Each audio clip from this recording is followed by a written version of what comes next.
Today on Why I Kept It, Repello.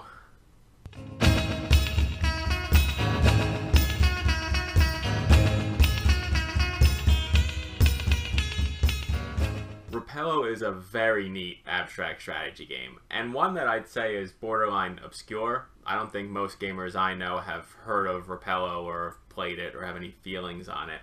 But why did I keep it other than the fact that it is a really good game? This is one that broke the mold in terms of game gift giving. You probably have an experience that I'm about to describe, where you're at some holiday or birthday or any generic gift giving occasion, and someone comes up to you and says, "You're the person who likes board games, aren't you? I picked out a board game for you." And the sense of dread comes over you, and you say, oh no, what horror of the toy aisle is about to be unleashed upon me in gift form? That's happened to me many, many, many times. But one day, I opened the box, and it was Repello. And I said, what the hell is this? But it looks kind of interesting. So, due diligence here, I opened it and played it, and it's awesome. It's quick enough to explain. I think I can just do a full mini rules run through here, so let's just jump right to it. Repello is a game about bouncing things around on a board, hence repelling. The board's kind of generic here, you have just a bunch of numbers and lines. But the hook here are these very unique little player pieces. This is a rod that goes all the way through, and these are discs that are stacked upon the rod. The point of Repello is to knock discs off the board, and as you move around, you pinch the top here. You see that came off?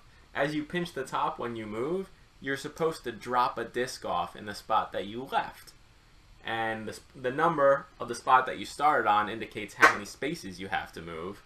You can go in a straight line, diagonal line, you can bounce at a 45 off a wall, you can bounce straight up against the wall and go back, so you can really manipulate the number of movement you have to do. But as you start dropping off these discs and everyone else drops them off, and there's a few high value ones that are pre-seated on the board, if you end next to a disc, you both push each other away in opposite directions, and you can cause crazy chain reactions. So the game is limited to the number of turns as there are numbers of discs. So it is variable. You can play a full stack or you can shorten the game up. But it can be a brain burner at the end when this thing is full of discs, and no matter where you go, you're going to cause crazy reactions. There's even some fun rules about, knocking other people's player pieces off the board if you can repel them out. So, not something I was expecting to be a good game under the circumstances of its acquisition into my collection, but definitely something I've had a fantastic time playing, and I recommend giving it a look if you've never heard of it like I hadn't. So, that's Repello.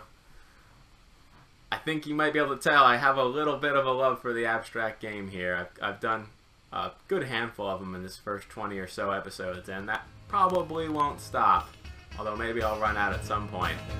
We'll see what we have in the future.